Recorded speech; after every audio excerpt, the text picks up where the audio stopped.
Uddhav Sandesh from the Srimad Bhagavatam, Canto 10, Chapter 46, verses 44 to 49, and Chapter 47, verses 1 to 4. Nanda Dwari Brajaukashaha Drishtva Ratham Shatakaumham Kasyayamiti Chabruvan Akrurah Agata Kimva Yah Kamsasyartha Sadhakaha Yah Kamsasyartha Sadhakaha Jena Nito Madhupurim Krishnaha Kamalalochanaha। Shri Sukhdev Goswami अब आगे की बात कह रहे हैं। श्री गोपीजन कमल नयन भगवान श्री कृष्ण के सौंदर्य पर ध्यान गीत को गा रही हैं और इस तरह से गीत अभी चल रहा था। उद्धव जी सुन रहे थे उस गीत को और वे परम आनंद में मग्न हो गए।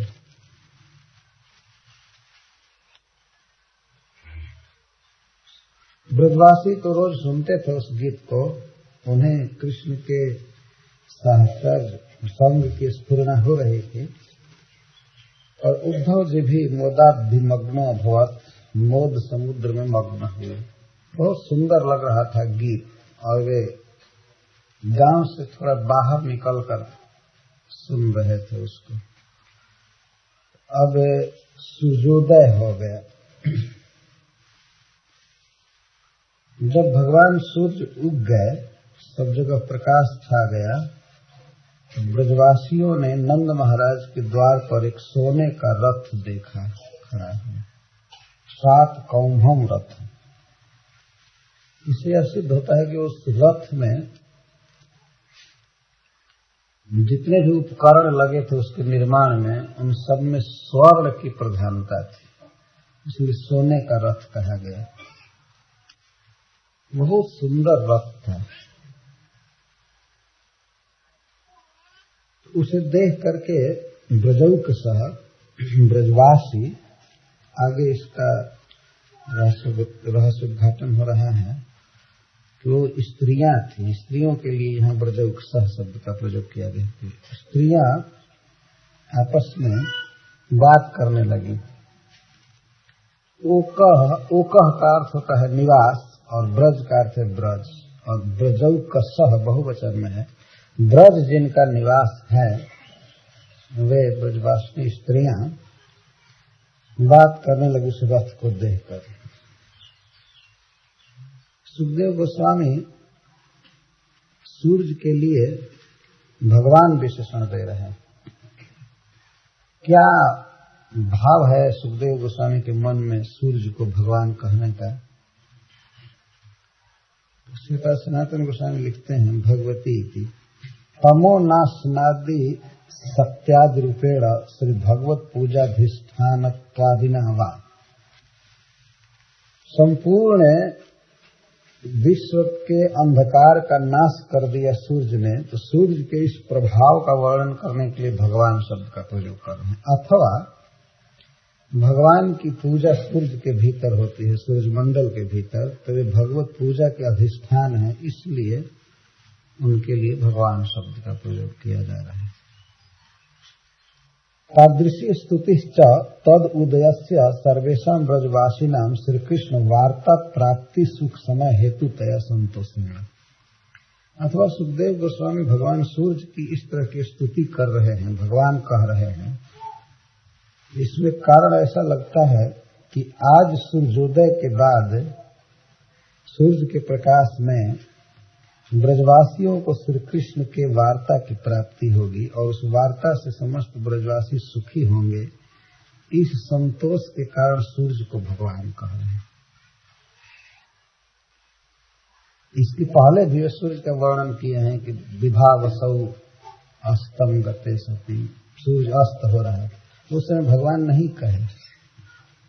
लेकिन आज सूर्य का प्रकाश होने पर ही रथ का दर्शन होगा, उद्धव से भेंट होगी, बात होगी, ब्रजवासी सुखी होंगे। इसलिए सूर्य को भगवान कह रहे हैं परम प्रेम से आदर्श। सुखदेव गोस्वामी के हृदय का भाव है, उनको संतोष हो रहा है कि आज का बहुत मंगलमय दिन प्रारंभ हो रहा है ब्रजवासियों के लिए। अतः कह रहे भगवती सूर्य उदित होने पर नंद द्वारी 7 कौभम रथम दृष्ट्वा ब्रजौकसः अब्रुवन् कस्य अयं च, यह रथ किसका है। ब्रजवासी स्त्रियां जब देखी, गोपीजन देख रहे हैं, तो तुरंत स्मरण आ गया उस पहले रथ का। यदि उस रथ से यह भिन्न था, वह रथ इतना अच्छा नहीं था, इसलिए सुखदेव गोस्वामी 7 कौभम कह रहे हैं। वो तो साधारण रथ था, लेकिन तो सोने का बना हुआ रथ है, द्वारकाधीश का, मथुरा नरेश का। उसके बारे में बातचीत करने लगे, लेकिन यह शंका हो गई कि यह किसी बहुत बड़े व्यक्ति का रथ है, सोना का रथ खड़ा हो जाए तो साधारण व्यक्ति को कैसे हो सकता है। तो रथ लेकर अब तक तो एक ही व्यक्ति ब्रज में आया था, वो है अक्रूर। तो पहले की देखी हुई घटना मन पर छाई हुई है, तो गोपियों के मुख से सहसा निकला, अक्रूर तो नहीं आ गया। किसी गोपी ने कहा, वो क्यों आएगा, अब तो उसका स्वामी मर गया, कंस मर गया, कंस का काम करने वाला है, कंस के भेजने से आया था, कृष्ण को ले गए, अब क्यों आएगा। कोई गोपी कहते हैं अब आया है हमारा मांस लेकर कंस को पिंडदान करने के लिए। और वही बाकी जो हमारा प्राण तो ले ही गया, शरीर भर चल रहा है, ये भी ले जाएगा, पिंडदान करेगा, इसी के लिए आया होगा। और इसलिए आशंका कर रहे हैं कि दिन में वह नहीं आया। इसका कारण यह है कि जानता था कि दिन में जाऊंगा तो सब लोग बाहर सिवान से ही रथ लौटाएंगे, अच्छा गाली देंगे, मारेंगे, पीटेंगे, इसीलिए अंधकार में प्रवेश किया। अभी रथ दिखाई पड़ रहा। अक्रूर जी काहे को आने जाए, वो आए हैं उद्धव जी और इनको सुख देने के लिए आए।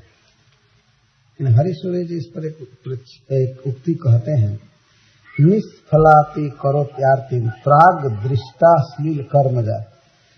कोई व्यक्ति पहले कोई बहुत दुष्ट कर्म किया हो, किसी को दुख दिया हो, तो उस व्यक्ति का स्मरण हो जाए किसी दूसरे को भी देख करके, तो उसी व्यक्ति के प्रति दोष दृष्टि होती है, तो निष्फला होती है। अक्रूर जी यह नहीं आए हैं, लेकिन पहले वे बहुत दुख दे करके गए हैं। अतः भीति तद्युक्त में वासाम शासित तदरथ दर्शनात्। उस रथ को देख करके पुनः भय हो गया कि अब पता नहीं अक्रूर क्या करेगा, इस बार क्या करने के लिए आया है। एक बार तो प्राण ले गया, अब क्या उत्पात करेगा। हरिसूर्य जी कहते हैं निष्फल भीति हो रही है गोपियों के मन में। ये कोई तथ्य नहीं है, लेकिन जैसे हम लोगों के यहाँ कहते हैं दूध का जला मट्ठा ठोक फूंक कर पीता है, तो रथ देखते ही भय छा गए, लगता है कि वही आया है, पता नहीं क्यों आया। तो आपस में बात कर रही है। च शब्द है ऊपर वाले श्लोक में, अयम च चकाराद अक्रूर रथ स्मरणेन प्रारुदंश्चेत्यर्थ। चकाराद अनुक्तम चयनित किंचित समुच्चयति भाव। च से सुखदेव गोस्वामी यह कह रहे हैं कि अक्रूर के रथ को देख करके और पूर्व घटना याद करके बहुत जोर से रोने लगी। किस तरह से प्रियतम को अक्रूर ले गया था, वो सारी घटना याद आने लगी और वे रोने लगी। अथवा अन्य भी च से जितनी बातें नहीं कही गई हैं, उस रथ को देख करके जो जो दशा हुई उन सबको व्यक्त कर रहे हैं। मुख्य रूप से बात कर रही हैं अक्रूरः आगतः किं वा यः कंसस्यार्थ साधकः येन नीतो मधुपुरीं कृष्णः कमललोचनः सक्रोधम आह। अब मन में क्रोध उठ रहा है अक्रूर के पूर्व कृत कर्मों की याद करके। वह नीच अब मुख दिखाने क्यों आया ब्रज में, इस प्रकार का भाव उत्पन्न हो रहा है, क्रोध आ रहा है। अतः उत्कंठा प्रधानानाम अंतपातीनाम कसांचित वाक्यमः अक्रूर इति द्वाभ्याम्। यह कंसस्य अर्थ साधकः, जो कंस का अर्थ साधक है, अर्थम साधितवान इति अर्थ साधक, अर्थ को साधा इसलिए अर्थ साधक। यह व्यंग है, तो है नौकर कंस का, कंस की भी जान मरवाया तो किसी का नहीं होगा। कंस का अर्थ क्या साधा है, वही मरवाया है, आकर के कंस के शत्रु को ले गया। यह बात है, मानते हैं कृष्ण ने कंस को नहीं मारा है, लेकिन कृष्ण के हाथ से उसकी मृत्यु लिखी हुई थी उसके कर्मों के अनुसार। कृष्ण यहाँ रहते तो इसका स्वामी भी नहीं मारा जाता। तो इधर हम लोगों को भी दुख दिया, और जो स्वामी इसका जीवन भर पालन किया था, रथ दिया था, उसको भी ले जाकर के मरवा दिया। इसको कौन अक्रूर नाम दे दिया। अक्रूर होकर के इतना कठिन कर्म कर रहा है, तो क्रूर हो जाएगा तो क्या करेगा, इस तरह की बात।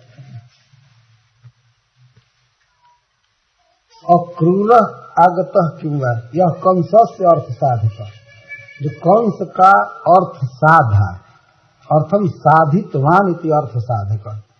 अर्थ का अर्थ है प्रयोजन, कंस का काम बनाए। तदहु क्या, येन अक्रूरेण कंसार्थ साधकेन कमल लोचन कृष्ण मधुपुरी नीत। जिस अक्रूर के द्वारा कमल लोचन, जो दृष्टि मात्र से हम सबका सर्व संताप दूर कर देते थे, वो आंखों की दृष्टि याद आ रही हो, रहते केवल देखते तो हम लोगों का विरह दावानल समाप्त हो जाता, हम सुखी हो जाती। तो ऐसे कमल लोचन श्री कृष्ण को परमानंद घन मूर्ति अस्मत् प्राणेश्वर अतः एवादृश्य ब्रजात तत्र नयनम अयुक्तम एवं भाव। कृष्ण को ले गया जो परमानंद घन मूर्ति है, हमारे प्राणेश्वर, जिनको ब्रज से बाहर नहीं जाना चाहिए और वो नहीं जाना चाहते थे, लेकिन वही दुष्ट आया तो लेकर के चला गया। कहाँ ले गया, वो भी मधुपुरी में ले गया। मधु दैत्य जहाँ रहता है, मधु दैत्य का बसाया हुआ नगर। मधु नामा महादैत्य तस्य पुरीम इति श्लेषेण तस्याम तन्नयन अयोग्यता। मधुपुरी का ऐसे दो अर्थ है, मधुवंशियों का नगर, लेकिन मधुपुरी श्लेष से ये कह रहे हैं कि मधु दैत्य का नगर मधुपुरी। तो वहां ले जाना ठीक नहीं था कृष्ण को, लेकिन उनका सबसे सुखद भवन ब्रजवास छुड़ा करके यह दुष्ट ले गया मधुपुरी में, और पता नहीं क्यों आ गए। अक्रूर जी काहे को बेचारे आए हैं, उद्धव जी आए हैं इनको परम आनंद देने के लिए, सुख देने के लिए, प्रीतम का संवाद सुना करके, लेकिन हर्षु जी कहते यही बिना मतलब के भय हो रहा है। पूर्व की घटना याद करते, जैसे रामचरितमानस में लिखा गया है कि जब अंगद जी गए लंका में, तो सबको याद आ गई कि एक बानर आया था जो लंका को जला करके चला गया था। तो कहते हैं आपस में, पूछे नहीं, कहते आवा कपिलंका जही जारी।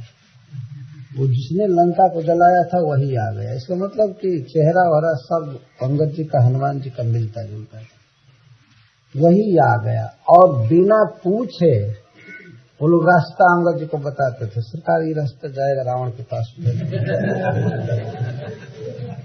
फिर न आग लगा दे, फिर न कुछ कर दे। इसलिए सब बता रहे थे, बिनु पूछे मग दे ही बताई, अपने आप बताते थे। हल्ला हो गया, कभी फिर आ गया। एक बार तो लंका जलाया, अब क्या करेगा। हनुमान जी काहे को वहां जाने जा, तो अंगद जी गए थे और वो संधि के लिए गए थे, रावण को समझाने के लिए। लंका नहीं जलाने वाले थे, लेकिन पहले वो घटना बिहड़ हो चुकी है, तो इसीलिए अब बानर को देखकर भय हो गया। इसी तरह वो रथ देख करके भय हो गया। अभी तो आदमी नहीं देखी, और क्रूर जी नहीं है, उद्धव जी हैं, आहनिक कृत्य करने के लिए गए हैं, भय हो गए। तो एक शब्द का अपना अपना खास भावार्थ है। मधुपुरी शब्द का, कमल लोचन का, कृष्ण का, अर्थ साधक का। बहुत अधिक समय रहने पर इन शब्दों का आस्वादन करते हुए चलना पड़ता है, चलना चाहिए। भगवान चैतन्य महाप्रभु ने कहा है, भागवत के अर्थ का आस्वादन करना चाहिए। यद्यपि स्वभर्तु कंसस्य एवं अर्थ साधनाय श्री कृष्ण नीतवान, यद्यपि कंस का अर्थ साधने के लिए कृष्ण को ले गया।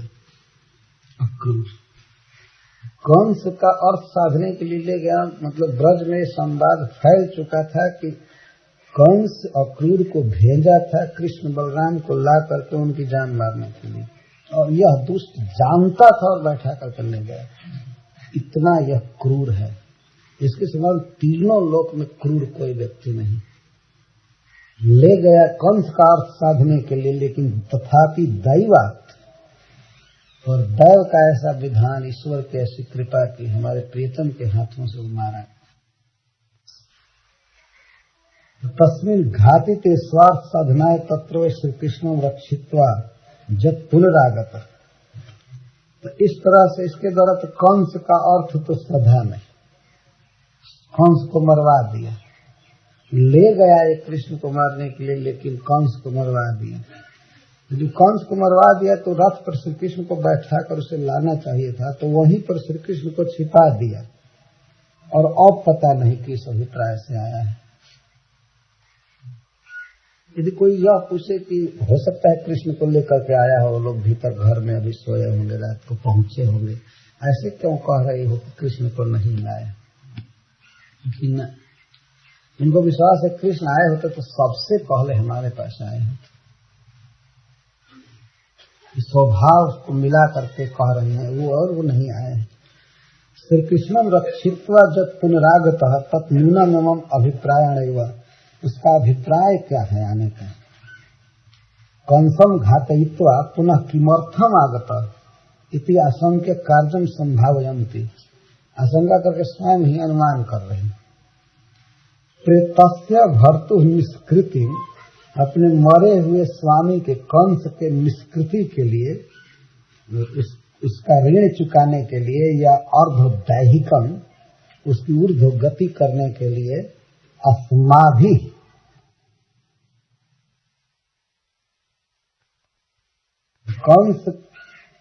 कंस की काम क्रिया कराने के लिए हम लोगों को ले जाएगा क्या, या अस्माभि कृत्वा साधयिष्यति, क्या हम लोगों से अब साधित करेगा कंस का अर्थ, अर्थात अस्मन् मांस पिंडन कृत्वा दास्यति किमित्यर्थ। क्या हम लोगों का मांस ले जाकर कंस को पिंडदान देगा क्या। जो करना था तो कर ही दिया, अब क्यों आया ब्रज में, और रात में आया छिप करके। यदि देख लेते सखा कृष्ण के तो इसको सिवान में ही घोड़ा वोड़ा खोल करके मार करके खदेड़ देते। रात में छिप करके आया। क्यों आया, क्या उद्देश्य है। इति गदंती नाम, इस प्रकार से वे आपस में बात कर रही थी। उद्धव क्यारी में बैठ करके, वन था छोटा सा बड़ा सुंदर, सब जो ब्रज में जाते हैं नंदगांव देखे होंगे, वहीं पर गोपियां सवेरे जुटती थी दही मथने के बाद जगह जगह से, कई गांवों से, और श्री राधा रानी भी वहीं आती थी। तो वे आपस में कृष्ण की वार्ता करके किसी तरह से विरह के दिन पूरा कर रहे थे, बड़ी मुश्किल से, क्योंकि उसी पथ से श्री कृष्ण गए थे मथुरा, तो उसी पथ पर देखती रहती थी कि वे अब लौटेंगे, अब लौटेंगे। उद्धव जी को भगवान ने बताया था सब स्थान। तो इस तरह बदंती नाम स्त्री नाम ये परस्पर में बातचीत कर रही थी। तत्त गृहवती नाम सर्वासम गोपी नाम तथा तस्मिन एवं समय, उसी समय जब उनकी बातें हो रही थी और बातों का विषय रथ का आगमन था तत्काल में। वैसे तो श्री कृष्ण चर्चा वो निरंतर करती रहती थी, लेकिन अब तत्कालिक प्रसंग था नंद द्वार पर रथ का दर्शन। तो उसी समय कृताहनिक कृत स्नान आदि नियम, स्नान जप और तिलक वगैरह करके उद्धव जी अगात श्री कृष्ण प्रेयसियों की सभा में पहुंचे और पूरा वस्त्र पहने हैं श्री कृष्ण जैसा। दूसरे अध्याय में वर्णन, जत्र श्री कृष्ण प्रेयस्यः ताः नित्यं मिथः सम दुखतया मिलित्वा वसन्ति तमेव स्थान विशेषम एकांतम अनिविश्य गत इत्यर्थ। वे किसी से पूछे नहीं कि मैं गोपियों से कहाँ मिलूंगा, श्री राधिका कहाँ मिलेंगी या और सखी कहाँ मिलेंगी। भगवान ने स्वयं ही सब कुछ बताया था कि इस समय वे वहां रहती हैं, यहाँ होंगी, तुम ऐसे पहुंचना, जाना, ये करना, ऐसे करना। तो वहीं पर वे पहुंचे। कृताहनिकः, जो दैनिक नियम है, स्नान करना, जप करना, शास्त्र पढ़ना, जो भी है, उसको उद्धव जी ने पूरा किया। इस उक्ति पर हरीश्वरी जी लिखते हैं, नित्य कृत्यम तु कर्तव्यमेवेति विधि शासनम युक्तमेव उद्धवो सिद्धो विधि युक्त विहितानिकः। चाहे कोई सिद्ध हो या कुछ भी हो, जो शास्त्र के नियम है उनका पालन अवश्य करना चाहिए। और उद्धव से बड़ा सिद्ध कौन होगा जो भगवान के सखा हैं, लेकिन सवेरे स्नान आदि का जो नियम है उसको पूरा कर रहे हैं। कृताहनिक, आहनिक को पूरा किए और आए।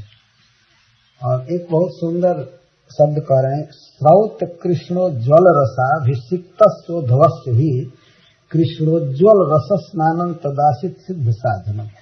जमुना में स्नान किए और जमुना में स्नान करने के बाद फिर गोपियों से मिले। इस पर हरीश्वरी जी कहते हैं, स्रौत कृष्णोज्ज्वल रसाभिषिक्त, स्रौत का अर्थ है स्रोत, धारावाही, धारा बह रहा था, उस धारा कृष्णोज्ज्वल रसाभिषिक्त, कृष्णा के उज्ज्वल रस से अभिषिक्त हो गए पहले।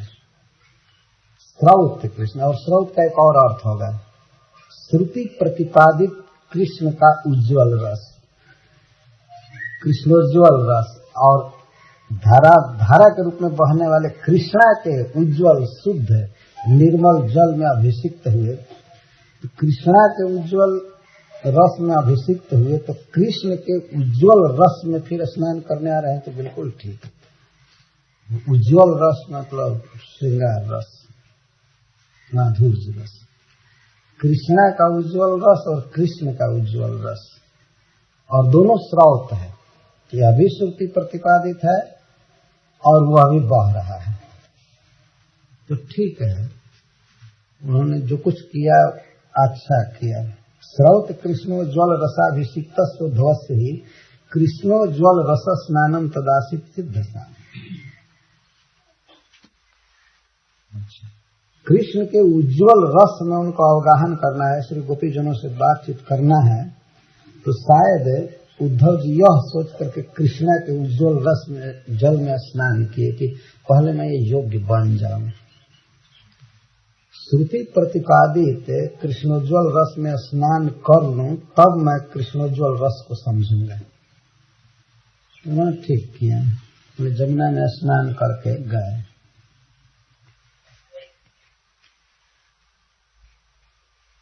गोपियां कुछ बैठी हुई थी और कुछ आ रही थी, और कुछ को अब संवाद मिला कि उद्धव आए हैं, कृष्ण के सखा आए हैं, हम लोगों को सांत्वना देने के लिए, सुखी करने के लिए, समझाने के लिए आए हैं।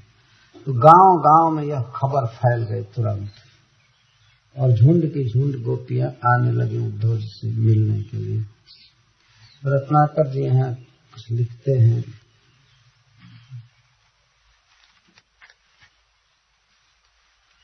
जब ही उद्धव के आगमन का समाचार गोपियों के कानों में पड़ता है, तभी वे अपना स्थान या कोई काम धाम छोड़ करके और दौड़ती हैं उद्धव से मिलने के लिए।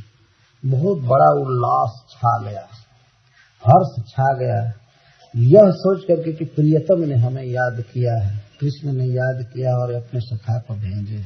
बहुत भारी आशा उत्पन्न हो गई। धाई धाम धाम ते आवाई सुनी उद्धव की। धाई धाम धाम ते, धाई मतलब दौड़ी, धाम धाम ते अपने अपने घर से।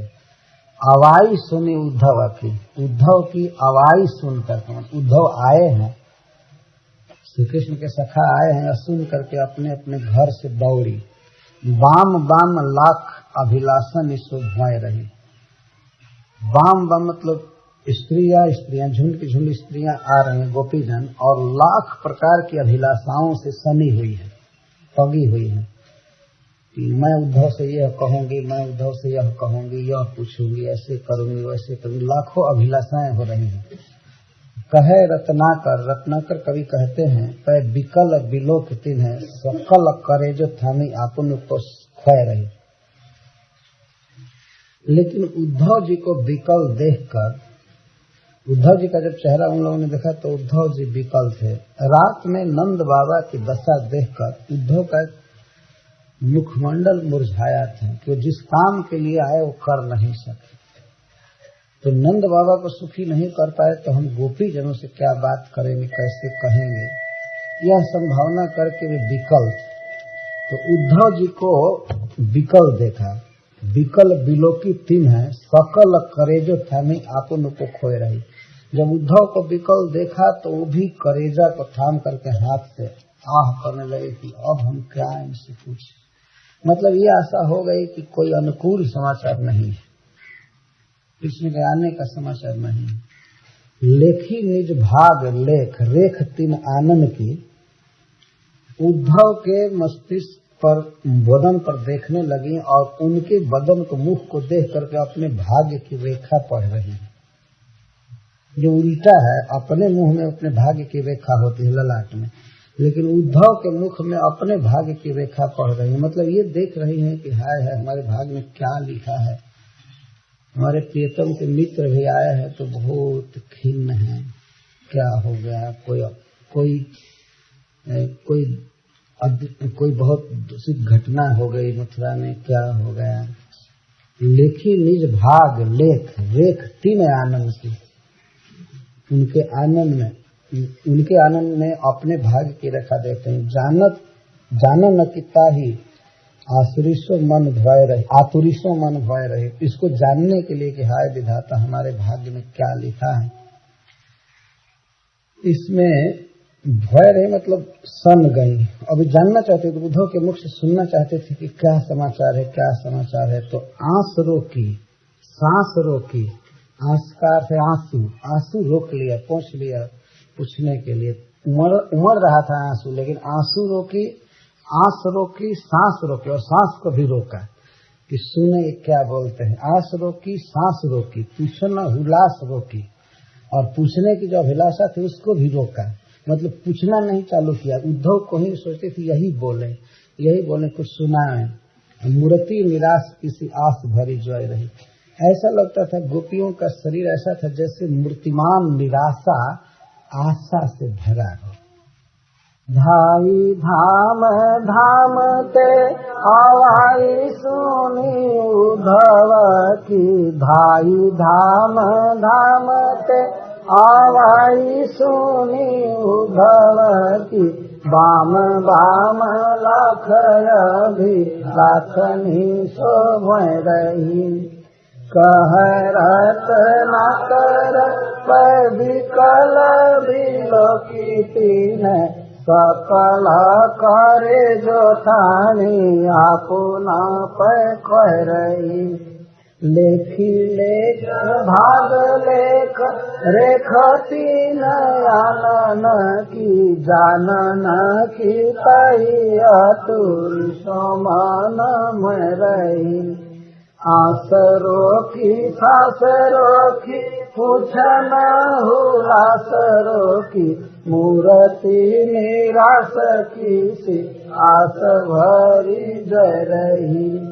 आसरो की सासरो की पूछन हुलासरो की मूर्ति निराश की सी आस भरी जय रही।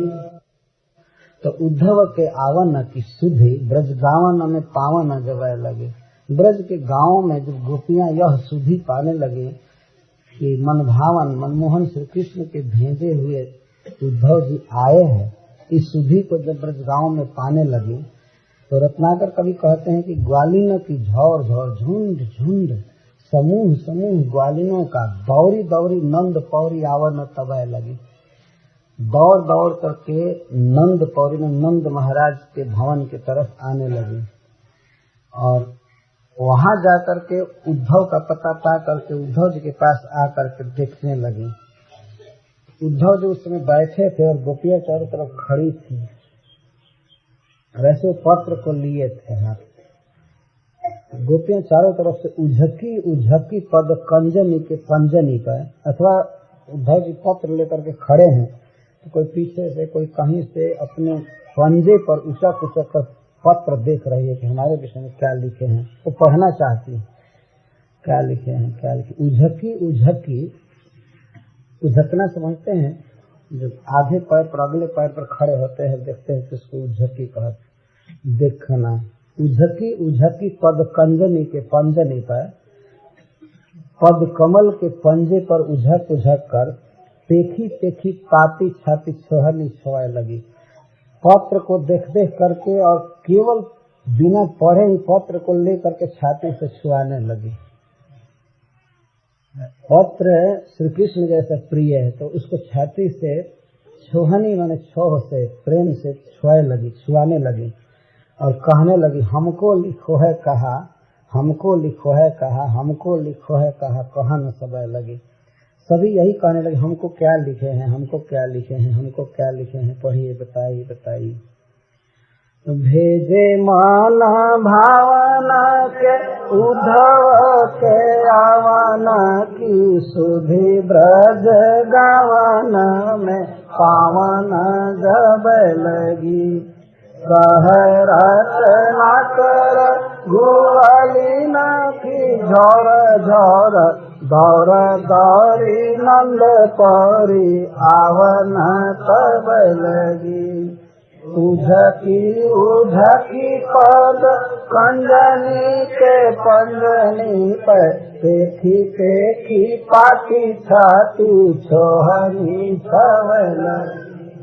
हमको लिखो है कहा, हमको लिखो है कहा, हमको लिखो है कहा, कहना सब लगी। फिर से गाइए इसको। भेजे मान भावन के उद्धव के आवन की सुधि ब्रज गावन में पावन तब लगी। कह रचना कर गुआलिना की झोर झोरी दौरी दौरी नंद पौरी आवना तब लगी।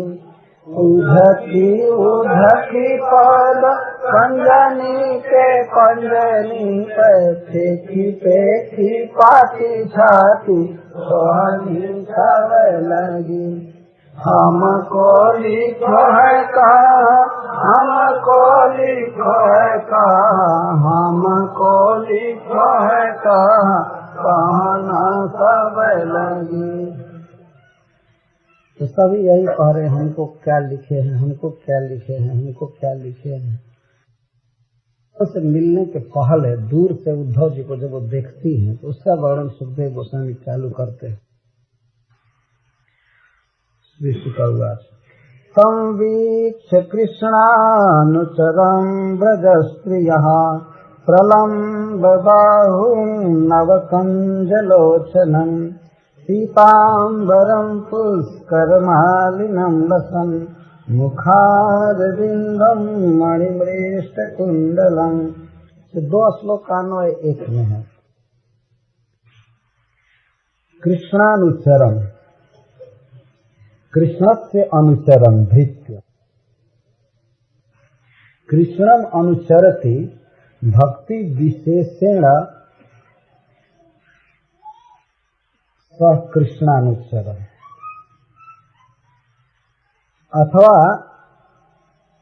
कृष्णानुचरम, कृष्ण जैसा जो लगे, कृष्ण की वेशभूषा पहन करके जो कृष्ण जैसा लग रहे हैं और कृष्ण जैसा जैसी जिनकी चाल है उनको कृष्णानुचर। उद्धव जी चलते थे कृष्ण जैसा वस्त्र पहनते थे। ऐसा उन्होंने एकादश स्कंद में कहा है कि हम तो आपका उच्छिष्ट वस्त्र, आपका उच्छिष्ट भोजन करके, आपका उच्छिष्ट वस्त्र पहन करके हम माया को पार कर जाएंगे। इस माया को पार करने की हमको चिंता नहीं है। चिंता यह है कि हम आपके विरह समुद्र को कैसे पार करेंगे। हमें भी अपने साथ अपने धाम ले चलिए, मैं ऐसे नहीं रहूंगा। तो भगवान ने उनको आश्वासन दिया, ज्ञान दिया और भागवत धर्म के प्रचार के लिए छोड़ाया। ये कृष्णानुचर है। बारंबार आप देख रहे हैं कि इनके लिए कृष्णानुचर शब्द का प्रयोग है। कृष्ण का अनुचर।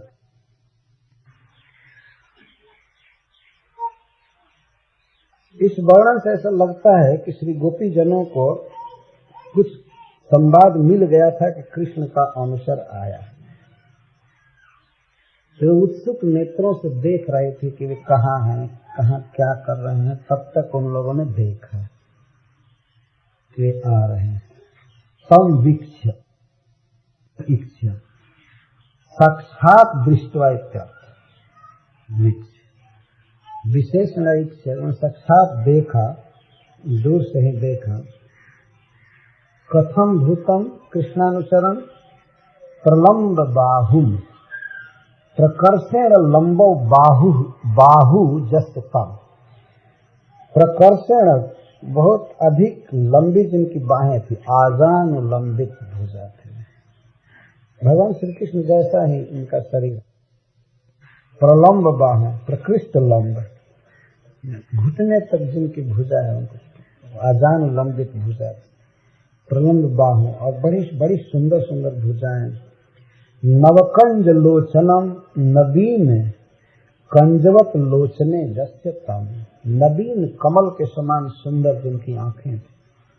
इससे अब यह सिद्ध हो रहा है कि उद्धव जैसे जैसे निकट आ रहे हैं वैसे वैसे देख रहे हैं। थोड़ी दूर से ही कमल जैसी आंख दिखाई पड़ रही, बहुत सुंदर आंखें। पीताम्बरम और पीला वस्त्र पहने हैं, जिस प्रकार श्री कृष्ण पहनते हैं। श्री कृष्ण का ही ये वस्त्र पहने हैं। पीताम्बरम पुष्कर मालिनम और कमल ग्रथिता माला विद्यते जस्य तम। जो कमल की माला पहने। जैसे जैसे गोपियां देख रही हैं उद्धव जी को, वैसे वैसे सुखदेव गोस्वामी वर्णन कर रहे हैं। इस बात को आप सहज समझ सकते हैं आज के युग में। जैसे टेलीविजन में रूप दिखाई पड़ता है और उधर वॉइस भी चलता रहता है उसका वर्णन में। जो मैच होता है तो मैच का दृश्य भी दिखाते हैं और वर्णन करते जाते हैं। जो दृश्य सुखदेव गोस्वामी के आंखों के सामने आ रहा है और गोपियां जैसे जैसे देख रही हैं उद्धव जी को, वैसे वैसे सुखदेव गोस्वामी वर्णन कर रहे हैं। पुष्कर मालिनम लसन मुखार बिंदम, और मुखार बिंद बहुत सुंदर लग रहा है, लसत चमक रहा है, बहुत सुंदर है।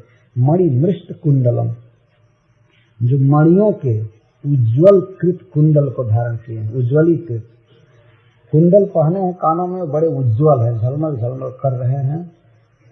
और मणि के कुंडल। तो ऐसे कृष्णानुचरम तम वीक्ष्य ब्रजस्त्रिय, सदा श्री कृष्ण के रूप वेश आदि का ध्यान करने वाली ये गान करने वाली ब्रज की नारियां, ब्रज स्त्रियां सुविस्मिता, बहुत विस्मित हुई, आनंद के कारण विस्मित हुई। सुचिस्मिता, प्रियतम के दूत का साथ प्राप्त होगा और उनका संवाद मिलेगा, इसलिए सुचिस्मिता, मुख पर सुख की मुस्कान आ गई। सुचिस्मिता, अच्युत वेशभूषण अपिच दर्शन अयम कह, वे आपस में कहने लगे अच्युतस्य वेशभूषणे इव वेशभूषणे जस्ट सह, श्री कृष्ण जैसा, अच्युत जैसा इसकी वेशभूषा है। वेश का अर्थ है वस्त्र और भूषा का अर्थ अलंकार, वेशभूषा। ये कृष्ण जैसा वेश पहना है और अलंकार भी धारण किया है, केवल मोर पंख धारण नहीं किए, और सब अच्युत जैसी वेशभूषा। अपिच्य दर्शन, अपिच्यम सुंदरम दर्शनम जस्य दृश्यते इति दर्शन, इसका दर्शन, इसका रूप बहुत सुंदर है। अनेन अनुक्तम अपि श्री कृष्ण सदृशम आकार वर्णाधिकम, आकार वयो वर्णाधिकम संगृहित। अपिच्य दर्शन से यह ध्वनित हो रहा है सुंदर दर्शन, अपिच्य का अर्थ सुंदर दर्शन, श्री कृष्ण के समान ही आकार है, उम्र है और वर्ण, शरीर का रंग हो रहा है। अयम कह, यह कौन है व्यक्ति? कुछ स्त्रियों को मालूम नहीं था, वे आपस में बात कर रही, कौन है, किस जाति का है, इसका क्या नाम है, इसके माता पिता कौन है, कहाँ से आया? ब्रज में तो नया व्यक्ति है और ये पता लगे कि यही रथ पर चढ़ कर आया है, कोई विशिष्ट व्यक्ति आया है, ऐसा अनुभव हुआ। जो नई गोपियाँ थी, मतलब जिनको पता नहीं था कि ये कौन व्यक्ति है, वे बात कर रही कि कौन है, कहाँ से आया है, क्या इसका उद्देश्य है आने का। गरीब गांव में आकर के और मर्सिडीज कार खड़ी हो जाए तो लोग बात करें ना, कौन बाबू आ गया, कहाँ से आया है, क्या उद्देश्य है, होता है, स्वाभाविक बात होने लगे। तो ब्रज भी एक लौकिक दृष्टि से गरीब गांव है, जहाँ रथ तो कभी जाता नहीं था, वही दूसरी बार रथ गया था, नहीं तो बैलगाड़ी पर सारा काम होता था। नंद बाबा को मथुरा जाना होता था तो बैलगाड़ी पर जाते थे। वैसे तो कोटि कोटि लक्ष्मी न्यौछावर है ब्रज के एक रज पर।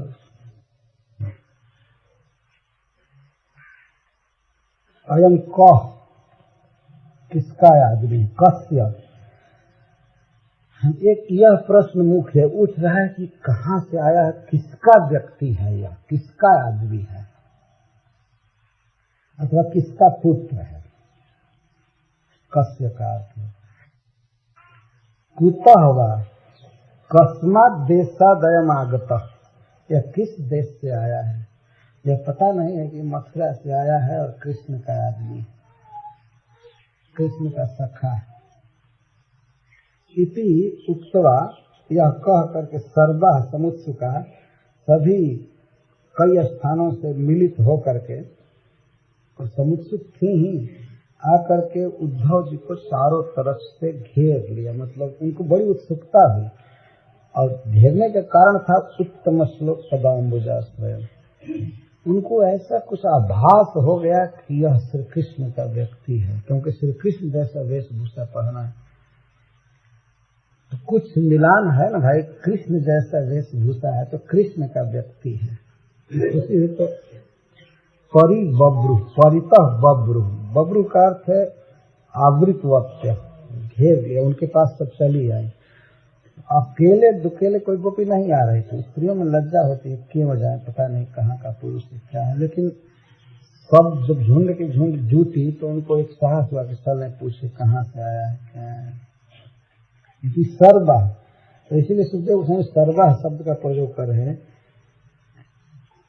समुत्सुका, संभ्रांता, समुत्कंठिता इत्यर्थ, बहुत उत्कंठित थी, कृष्ण का संवाद पाने के लिए कृष्ण वृतांत प्राप्ति संभावना उत्सुका संशय व्याकुल मन तन निरसनार्थम उत्सुका, अथवा मन में एक संदेह था कि कौन व्यक्ति है क्या है, तो उसका समाधान करने के लिए, अथवा श्री कृष्ण वार्ता की प्राप्ति की संभावना से परम उत्कंठिता होकर गई और उत्तम श्लोक पदाम्बुजाश्रयम जो श्री कृष्ण के चरण कमलों के आश्रय है, जिनके गोद में जिनके बाहों में अपना चरण रखकर श्री कृष्ण सोते हैं, तो ऐसे उद्धव जी को आवेशित वाक्य आकर के घेरा चारों तरफ।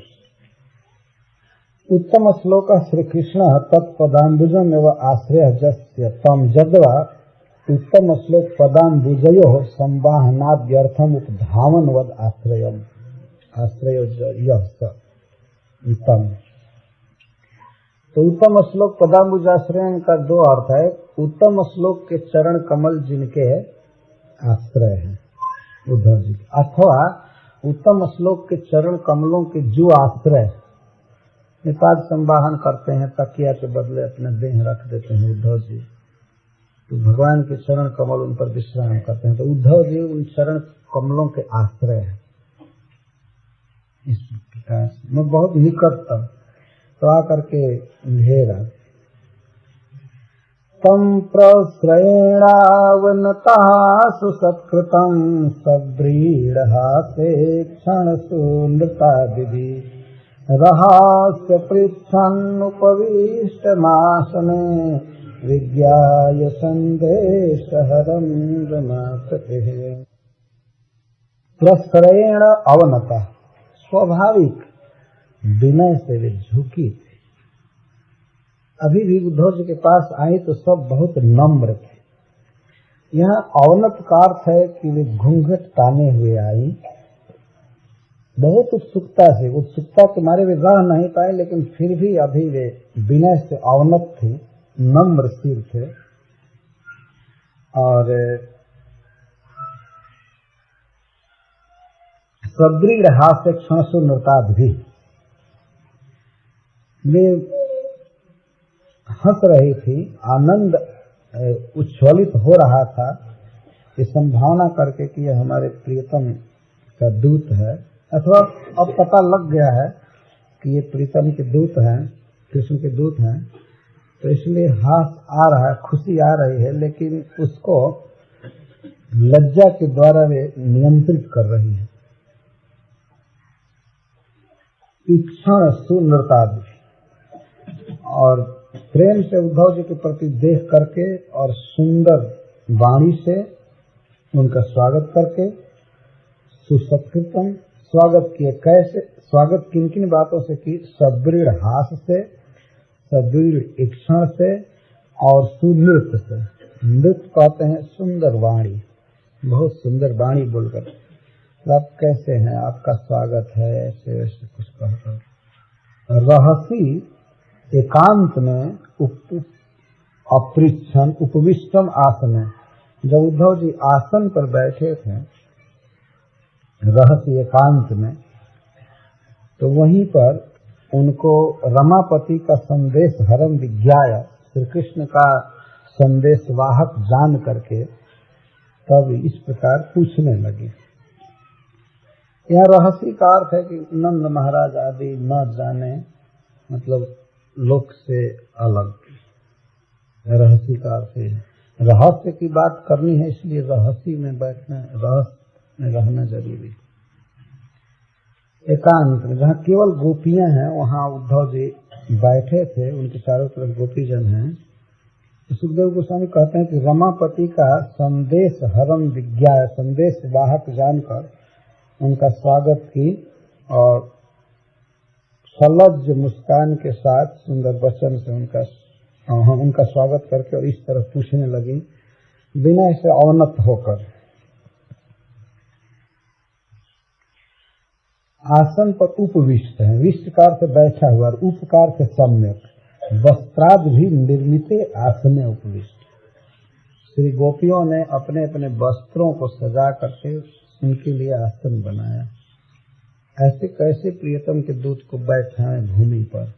अपने पास जो कुछ भी था या पत्ता तोड़ करके वन से या कुछ वस्त्र से वे आसन बनाए, उस आसन पर उपविष्ट अव्याकुलतया स्वसन्निधौ निष्ठानम, बैठे शांत चित्त से। यूँ सुनाना है एक एक बात भगवान कृष्ण के मुख से जो सुने हैं और भी सुनाएंगे, इनको सुख देंगे। तो रमापति का संदेश वाहक क्यों कह रहे हैं सुखदेव गोस्वामी? रमा शब्द तो लक्ष्मी जी के लिए है। यहाँ पर सनातन गोस्वामी पाद जी कहते हैं सुखदेव गोस्वामी भी भगवान कृष्ण पर कुपित है, क्योंकि उनका जो भाव है गोपियों के पक्ष से। रमापति शब्द दे रहे, रमापते इति गोपी पक्षपातिनः सुकस्य असूया दोतना। इनको भी श्री कृष्ण में दोष बुद्धि हो रही है। रमापति जी के दूत आए, न कि गोपीपति। ये भाव है। यह शब्द सुखदेव गोस्वामी का। संप्रति मथुरायाम स्पष्टम एवं परमेश्वरम तम सुखी तुम रमा एवं आगमिष्यति किनेता। मथुरा में परमेश्वर जी विराज रहे हैं तो उनको सुखी करने के लिए रमा जी जाएगी। गोपियों से उनको क्या मतलब? ये पत्र भेजने का दंभ बेकार कर रहे हैं सुखदेव गोस्वामी। क्या पत्र भेजने में? अरे उनको आना चाहिए कि पत्र दिखा रहे हैं। अरे हैं लक्ष्मीपति नहीं, लक्ष्मी से प्रेम करेंगे, रमा से प्रेम करेंगे, अब गोपियों से उनको क्या मतलब? गोपियों के पक्ष से गोपी भाव में सुखदेव गोस्वामी की उक्ति है रमापति। ये तो इस अवसर पर रमापति का दूत क्यों आएगा? गोपीपति का आएगा ना।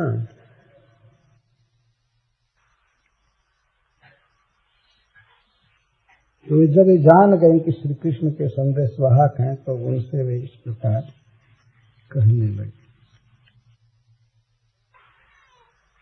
कहती हैं जानीमस्त्वां जदुपतेः पार्षदं समुपागतं भर्त्रेह प्रेषितः पित्रो भवान् प्रियचिकीर्षया तथा निश्चय अपि दुःखेन स्वसंबंधम अपलंक्य आहु। फिर वह सनातन गोस्वामी कहते हैं कि उद्धव जी से बातचीत करते समय गोपियां सबसे पहले यह कह रही हैं कि हमारा श्री कृष्ण के साथ कोई संबंध कहाँ है, क्यों हमें याद करेंगे? कोई संबंध रहता तब याद कर सकते, कोई संबंध ही नहीं है। जो उनके संबंधी हैं उनके लिए आपको दूत बना करके भेजे। हम जान गए, जानीम, सबसे पहले यही शब्द निकल रहा है, जानीम। हम जानती हैं। क्या क्या जानती हैं? हम जानती हैं कि आप जदुपति के पार्षद, गोपीपति के पार्षद नहीं हैं। जानती हैं आप किसके पार्षद हैं। अच्छा, और क्या जानती हैं? यह भी जानती हैं कि आप आए हैं यहाँ, और यह भी मालूम है कि उनके भेजने से आए हैं। किसके पास आए हैं ये भी हम जानते हैं। अपने माता पिता के पास आपको भेजे हैं, और ब्रज में उनके लिए स्मरणीय कुछ है ऐसा तो हम देखती नहीं। प्रगाढ़ प्रेम में अभी भी उलाहना चालू। पहले आया था एक बार कविता में, कृष्ण से जब भेंट होगी तो पहले उलाहना देंगे, पूछेगी क्यों ऐसे किए, क्यों नहीं आए। तम प्रिय संदेश हरम विज्ञाय स्वस्थ उपेक्षणीयत्वम अनुमाय प्रणय कोपाक्रांत स्वांतः तदा गमनम अन्यथा वर्णयन्ति। यद्यपि उद्धव जी 90% से भी ज्यादा इस प्रयोजन से आए हैं कि गोपी जनों को संवाद देना है। 10 में समझिए और सब ब्रजवासी है, परंतु फिर भी इतना दुख भोग चुकी हैं विरह में कि अभी प्रणय कोप से आक्रांत हृदय है इनका, और उद्धव के आगमन का अन्यथा वर्णन करते हैं कि इनका क्या उद्देश्य होगा, कहाँ आए हैं। ये करेंगे नहीं, हाँ हमारा स्मरण तो कभी कृष्ण करेंगे ही नहीं, क्योंकि हमारे साथ क्या नाता है उनका, कोई संबंध नहीं। बाद कहते अरे भैया कोई कितना भी महात्मा हो जाए, कुछ भी हो जाए, अपने परिवार के लोगों का इतना बंधन होता है कि वो खींच करके चला ही आता है। तो दूसरे के साथ संबंध को कौन देखता है ही नहीं संबंध। यहाँ से चालू कर रहे हैं। समुपागतम त्वाम जदुपते पार्षदम जानीम। आप आए हैं समुपागतम, सम उप आगतम, बहुत अच्छी तरह से आए हैं, बहुत जीत जाट से बहुत पहन करके आए हैं, तो हम समझते हैं कि अब जदुपति के पार्षद, एक राजा के पार्षद हैं। अब गोचारक गोपाल जी के पार्षद आप नहीं हैं, जदुपति के पार्षद। यद्यपि भगवान के का संवाद सुन करके इनको सुख हुआ था कि वे राजा हो गए हैं, कंस का वध कर दिए हैं, यह एक दूसरी बात, आनंद का उच्छ्वास, यह स्थायी भाव है। लेकिन संसारी भाव जैसे मान करना, क्रोध करना, ईर्ष्या होना, वह प्रेम ही इस तरह से तरंगायित होता है। रथारोहणादिना, राज रथ पर चढ़ करके आए, हम समझ गए वो रथ जो खड़ा है राजा जी के द्वार पर, वो उसी पर आप चढ़ करके आए। पार्षद हम लोग आपको जदुपति का पार्षद जानती हैं, जदुपते न तो गोपीपते। जदुपति कह करके भगवान श्री कृष्ण पर व्यंग कर रहे हैं। एक दिन ऐसा था कि गोपाल थे, गोपीपति थे, अब तो भाई जदुपति हो गए, अब काहे को आएंगे, अब इधर आने का प्रश्न ही नहीं है। इतना राज्य मिल गया, वैभव मिल गया, सफलता मिल गई, तो अब गोचारण करने आएंगे। जन्म हुआ गोपों में और हो गए अब जादव। पित्रोह प्रिय चिकित्सया, अपने माता पिता के पास तुमको भेजे हैं उनका प्रिय करने के लिए, और वो अभी उनको सुख देने के लिए नहीं, केवल उनका प्रिय करने के लिए भेजे हैं। उनको बहुत संशय है कि कहीं वे मर गए तो कृष्ण पर लांछन लगेगा कि अपने माता पिता को मार दिया अपने वियोग में, इसीलिए उनका थोड़ा प्रिय करके और जीवित रहे इसके लिए भेजे हैं। नंद महाराज से भी उसका कोई प्रेम नहीं है, केवल प्रिय करने के लिए। प्रिय मतलब झूठा समाचार दे करके कि आ रहा हूं, ये कर रहा हूं, जिसे जीवित रहे, सुख देने के लिए नहीं भेजे। पित्रो प्रिय चिकित्सा, पित्रो नंद जसोदय प्रिय चिकित्सा, न तू अस्माकम प्रिय चिकित्सा। स्नेह से नहीं भेजा है, अपजस के डर से भेजा है ना। और उधर लड़का गया मथुरा में, इधर उसके विरह में माता पिता मर जाए तो जिंदगी भर कृष्ण को कलंक लगेगा कि नहीं। अरे ऐसा नालायक है, माता पिता को छोड़ दिया, तड़प करके मर गए।